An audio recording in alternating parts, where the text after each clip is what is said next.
सारे ज़रूरी सामान और खाने पीने की कुछ चीज़ें लेकर रमेश दूसरे शहर की ओर कार की स्टीयरिंग पर हाथ जमाए कुछ रोमांचित कर देने वाले गानों को सुनते हुए निकल पड़ा उस नई जगह जहां अभी अभी उसका तबादला हुआ था।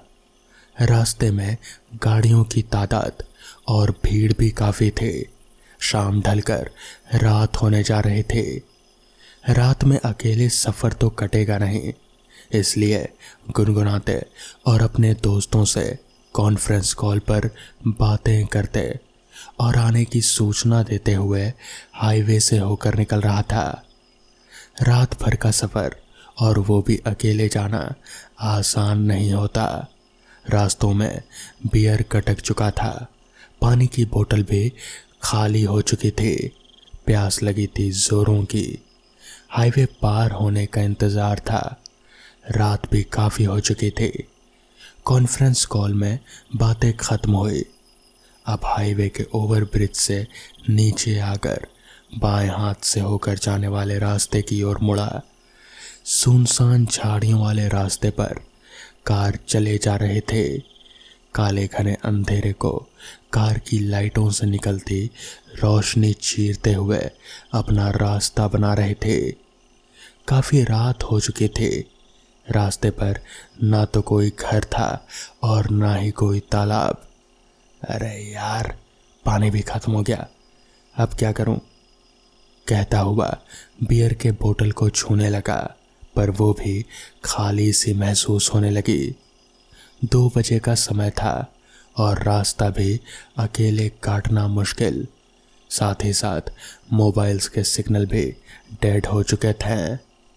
जाना था शहर से 210 किलोमीटर दूर।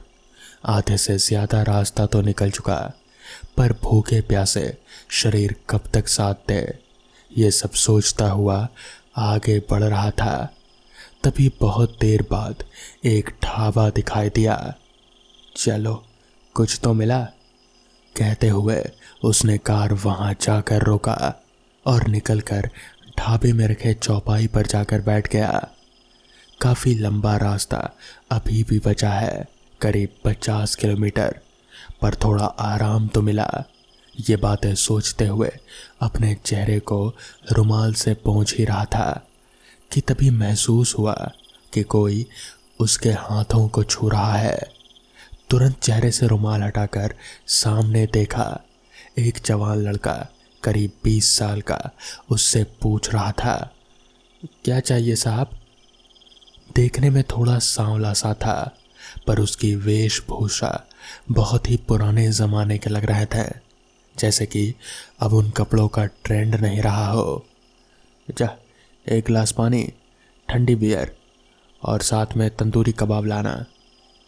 सारी बातों की बिल्कुल उपेक्षा करते हुए रमेश ने खाने का ऑर्डर दे दिया। आखिर भूख लगने पर कुछ भी सोचता कहाँ है किसी को।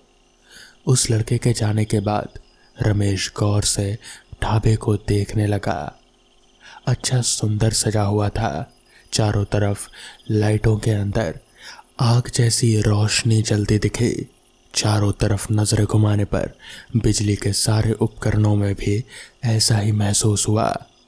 सामने बैठा एक शख्स चेहरे पर टॉवल डालकर बैठा था। हाथों को चौपाई पर टिकाकर उसके दोनों पैर हिल रहे थे और टॉवल से ढका हुआ सिर वो घुमा रहा था धीरे धीरे। अजीब ही समय था। रात का अंधेरा, सुनसान रास्ते और झाड़ियों के बीच से होकर निकलना कोई मामूली बात नहीं थी। अचानक दूर एक आदमी पर नजर पड़ी, जो एक छोटी सी टपली हाथों में लिए आंखें बंद करके जमीन पर बैठा था।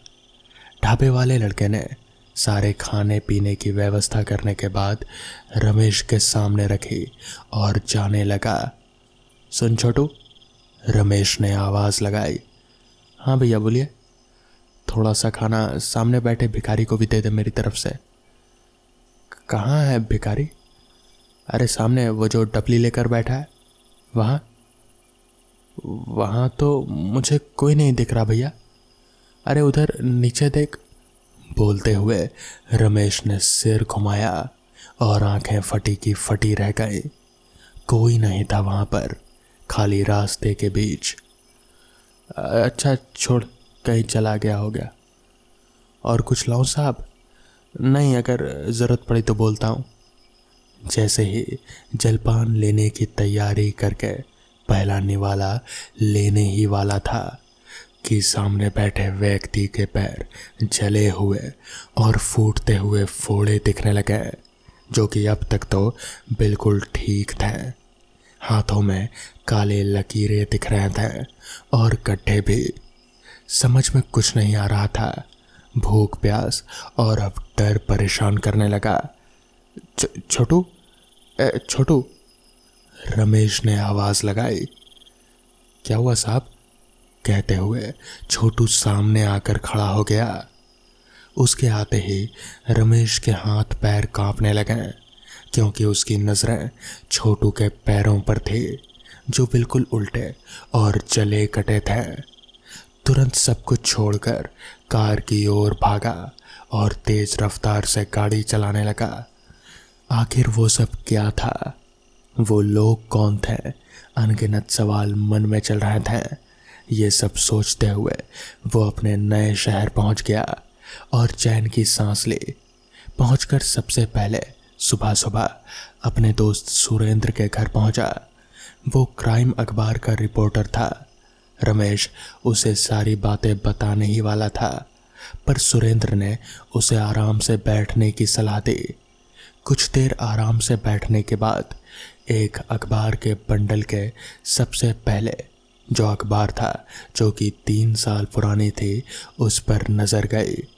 उस अखबार को देखकर वो हैरान था और सुरेंद्र से अखबार का वो पन्ना देने की गुजारिश करने लगा।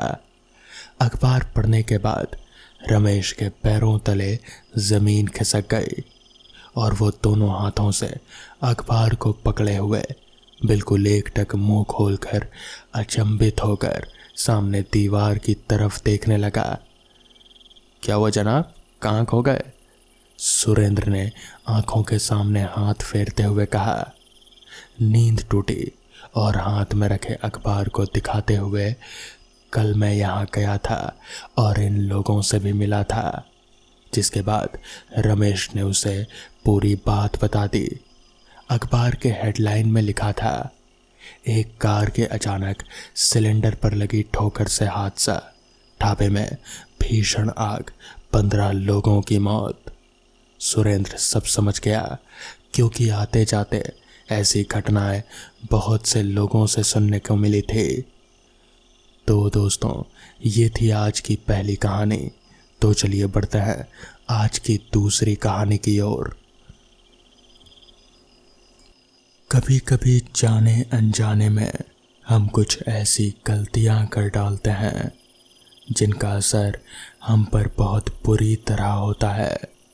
ऐसा ही कुछ हुआ उन 5 दोस्तों के साथ। बाहर बारिश रुकने का नाम नहीं ले रहे थे। बिजली भी गुल थी कि अचानक दरवाजे पर किसी ने दस्तक दी। गगन, जो कि गहरी नींद में सोया था, अचानक उठकर बैठ गया। तब उसने घड़ी की ओर देखा तो रात के 2 बज रहे थे। अब दरवाजे की दस्तक और आवाज दोनों ही बहुत तेज होने लगे थे। गगन थोड़ा डर गया, लेकिन उसने अपना साहस बांधा और अपने बिस्तर से उतरकर दरवाजे की ओर मुड़ गया। वो जैसे ही दरवाजे को खोलने लगा, अचानक दस्तक होना बंद हो गई। उसने फिर भी दरवाज़ा खोला, पर घने अंधेरे के सिवा उसको और कुछ भी दिखाई नहीं पड़ा। लगातार बारिश हो रहे थे, तो गगन को लगा कि शायद कोई मुसाफिर होगा, रात को ठहरने के लिए ठिकाना चाहिए होगा। मेरे देर से दरवाज़ा खोलने के चलते वो चला गया होगा। फिर वो अपने कमरे की ओर बढ़ा और बिस्तर पर जाकर सोने लग गया। अगली सुबह वो अपनी माँ की बड़बड़ाहट सुनकर उठा। वो चाय का कप लेकर उसके पास खड़े थे। उठ गगन, समय देखा है तुमने? ऑफिस नहीं जाना क्या? कब से उठा रही हूँ, उठ अब और चाय पी, नहा धो ले। गगन उठा तो समय देखकर हैरान था। सुबह के 9 बज रहे थे। वो आज काफी देर तक सोया रहा। आज तक इससे पहले वो इतनी देरी तक कभी नहीं सोया था, लेकिन आज अचानक कैसे? ये सब वो सोच ही रहा था, तभी उसका मोबाइल बजा। कॉल उसके ऑफिस से आ रहा था। वो बात करके कुछ डरा और फिर कुछ दुखी सा हो गया। उसे जल्दी से ऑफिस पहुंचने के लिए कहा गया। वो नहा धोकर निकलने लग गया। तभी उसकी माँ ने कहा, बेटा नाश्ता तो करता जा। गगन थोड़ा डरा हुआ और जल्दी में था। उसने कहा, माँ ऑफिस में कुछ खा लूँगा। उसकी माँ भी हैरान थे, क्योंकि गगन कभी भी नाश्ता किए बिना घर से नहीं निकलता था। ये अब उसकी आदत बन चुकी थी। खैर, गगन ने अपनी कार स्टार्ट की और ऑफिस की ओर चल दिया। ऑफिस पहुंचते ही उसे उसका दोस्त रेहान मिला। वो बहुत ही दुखी और उदास दिख रहा था। गगन ने कुछ पूछना चाहा, लेकिन पूछ नहीं पाया। ऑफिस का दरवाज़ा खोलते ही उसे सुनने के लिए मिला कि मदन अब इस दुनिया में नहीं रहा। वो हैरान हो गया। ऑफिस में तो जैसे मातम सा छा गया। रेहान, ये सब कैसे हुआ? गगन ने पूछा। पता नहीं यार, कुछ समझ नहीं आ रहा कि माजरा क्या है। मदन तो ठीक था, उसे तो कुछ भी नहीं हुआ था, ना ही कोई ऐसी बीमारी थी और ना ही कुछ और। तो फिर ये सब कैसे हुआ? तो रेहान के पीछे से आते हुए कौशल ने कहा, मैंने सुना है कि ये सब एक चुड़ैल का किया धरा है। तभी रेहान और गगन उसकी बातों पर हंसने लगे और बोलने लगे, ये चुड़ैल भूत प्रेत कुछ नहीं होता। लेकिन कौशल उनको समझाने लगा कि ये सब उसी का करा धरा है, लेकिन रेहान और गगन उसकी बातों को मान ही नहीं रहे थे। तभी गगन ने पूछा, सयन कहीं दिखाई नहीं दे रहा? तभी उसकी बात को बीच में काट कर ही कौशल बोला, 1 हफ्ते की छुट्टी पर है। तो इस पर रेहान बोला, मैंने उसे फ़ोन लगाकर मदन के बारे में बताना चाहा, लेकिन उसका फ़ोन लगातार बंद आ रहा था। मदन उन लोगों का कितना अच्छा दोस्त था, सभी लोग यही सोच रहे थे। रेहान, कौशल, मदन, सयन और गगन 5 एक ही कॉलेज में पढ़ते थे। मदन नहीं रहा। ये सब सुनकर उनके पैरों के नीचे की जैसे ज़मीन ही खिसक गई। पांचों में कितना प्रेम था, इसलिए कॉलेज के बाद पांचों ने एक ही कंपनी में नौकरी की, लेकिन आज वो 4 ही रह गए थे। तीनों इस बात से दुखी थे, पर और किया भी क्या जा सकता था? क्या सच में ये सब चुड़ैल का किया धरा था? गगन, उसके दिमाग में बस यही चल रहा था। कुछ दिनों के बाद सयन की लाश एक होटल से बरामद हुई। अब बस वो तीनों ही बचे थे। तीनों ही बहुत दुखी थे। उन 5 में से अब सिर्फ 3 जिंदा थे। तीनों ने मिलकर सयन की चिता जलाई, क्योंकि सयन के आगे पीछे कोई नहीं था। उस वक्त तीनों का रो रो कर बुरा हाल था। कॉलेज में ही वो अपने चारों दोस्तों से मिला था। बचपन में ही भगवान ने उसके माता पिता को उससे छीन लिया था। अनाथ आश्रम में पला बड़ा। खुद के खर्च के लिए रोज सुबह लोगों के घर अखबार डालने जाया करता। हमेशा क्लास में अच्छे नंबर से पास होता। फिर उसे बहुत मशक्क़त के बाद इस कॉलेज में एडमिशन मिला था। फिर वहीं से उन 5 की दोस्ती शुरू हुई, लेकिन उन 5 में बस अब 3 ही बचे थे। गगन उन 5 में सबसे होशियार था और हिम्मती भी था। उसने ठान लिया कि उसके दोनों दोस्तों के साथ क्या हुआ, इस बात का पता वो लगा कर ही रहेगा। उसे अब चिंता हो रहे थे। वो इस बात की तह तक कैसे जाए, वो बस यही सोच रहा था। वो तीनों शमशान से वापस आकर अपने अपने घरों की ओर चल दिए। गगन ने कौशल और रेहान को चौकन्ना रहने की हिदायत दी और घर आ गया। घर आते ही वो अपनी माँ के गले लगकर रोने लग गया। माँ ने उसको सहलाया और चुप कराने की कोशिश करी, मगर गगन जैसे टूट सा गया था। उधर कौशल और रेहान का भी यही हाल था। दोनों के परिवार वाले उन दोनों का साहस बढ़ा रहे थे। शाम से रात हो आई थी। रेहान सोया था। अचानक वो उठकर बैठ गया। पसीने से थर थर कांप रहा था। इतना भयानक सपना उसने आज तक नहीं देखा था। उसने देखा कि कौशल जंगलों में पागलों की तरह दौड़ रहा है और बचाओ बचाओ चिल्लाए जा रहा है, और एक भयानक चुड़ैल उसके पीछे थी। खुले बाल, लंबे नाखून, कपड़े खून से सने हुए, और वो जोर जोर से हंसे जा रहे थे और ये कहे जा रहे थे कि किसी को भी नहीं छोड़ेगी। बार बार बस यही चिल्लाए जा रहे थे। उसने कौशल को उठाया और उसे गले से पकड़ लिया। उसके नाखून कौशल के गले में धंस गए। खून के फव्वारे बह निकले। कौशल के प्राण उसकी आंखों में अटक गए और उसने कौशल की गर्दन उसके धड़ से अलग कर दी। बहुत ही भयानक नज़ारा था वो। यही सब देखकर रेहान की नींद खुल गई। उसने वक्त देखा तो रात के 2 बज रहे थे। वो इस सपने को देखकर बहुत ज़्यादा डर गया था। उसने झट से कौशल को फ़ोन किया तो फ़ोन लगातार बंद आ रहा था। उसने गगन को फ़ोन किया तो उसका फ़ोन भी बंद आ रहा था। उसने कितनी बार ही फ़ोन किया, लेकिन सिर्फ निराशा ही हाथ लगी। तो उसने सोचा क्यों ना एक बार कौशल के घर हो आए। उसने अपनी कार की चाबी उठाई और चल पड़ा। अभी वो घर के दरवाजे पर ही था कि तभी उसकी माँ ने उसे आवाज़ दी, रेहान बेटा कहाँ जा रहे हो इतनी रात को? वो पलटा और अपनी माँ के पास आया। वो अब भी थर थर काँप रहा था। उसे देख उसकी माँ उसके पास आई, उसे बैठाया और पानी पीने के लिए दिया। रेहान ने पानी पिया। तब उसकी माँ ने उससे पूछा कि वो इतनी रात को कहाँ जा रहा था। वो कुछ नहीं बोला, बस ज़ोर ज़ोर से रोने लगा और कहने लगा कि उसे जाना ही होगा। जिसके बाद वो अपने घर से बाहर निकला और कार लेकर कौशल के घर की तरफ बढ़ने लगा। अभी वो रास्ते में ही था कि तभी अचानक उसे महसूस हुआ कि जैसे वो कार में अकेला नहीं है, बल्कि कार के पीछे वाली सीट पर भी कोई बैठा हुआ है।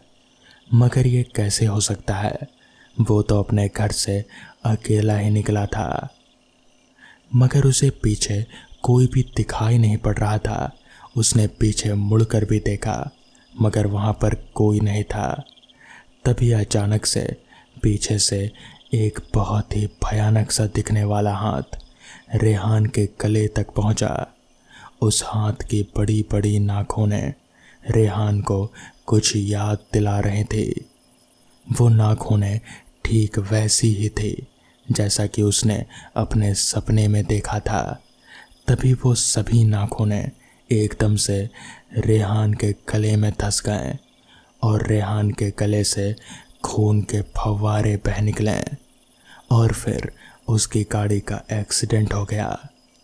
अगली सुबह गगन को खबर मिली कि रेहान एक्सीडेंट में मारा गया।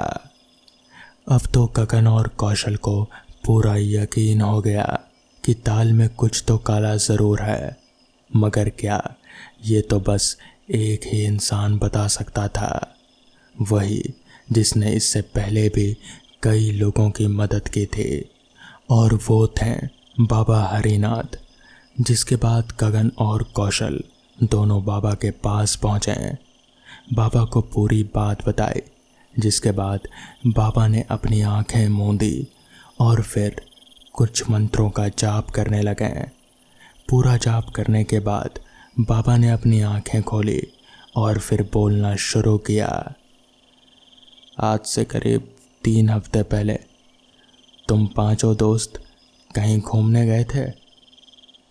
इस पर कौशल ने अपना सिर हाँ में हिलाया, जिसके बाद बाबा ने बोलना जारी रखा।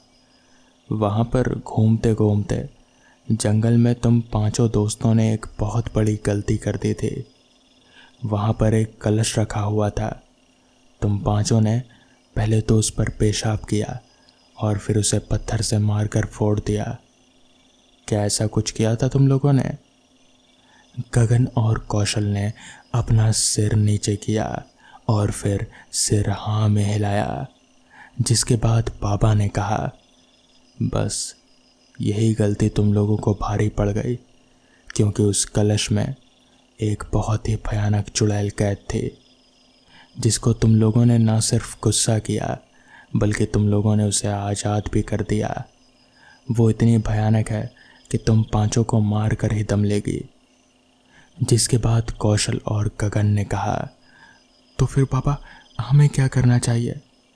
जिस पर पापा ने अपनी पोटली में से उन लोगों को 2 ताबीज़ें निकाल कर दी और फिर कहा, इसे अपने पास ही रखना, कभी भी अलग मत करना। हो सके तो हाथ पर या फिर गले पर पहन लो। अगर ये तुम्हारे पास रही तो फिर वो चुड़ैल तुम्हें कुछ नहीं कर पाएगी। जिसके बाद उन लोगों ने वो ताबीज़ ली और फिर वहाँ से अपने घर आ गए।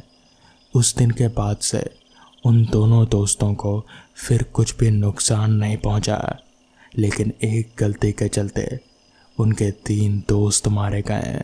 इस बात का पछतावा उन्हें आज तक है। तो दोस्तों, ये थी आज की कहानी। अगर आपको ये कहानियाँ पसंद आई हों तो वीडियो को लाइक और चैनल को सब्सक्राइब करना ना भूलें। तो मैं आपका दोस्त आर्यन जल्द ही मिलूँगा आपसे ऐसी ही नई कहानियों के साथ। तब तक के लिए अपना ख्याल रखें।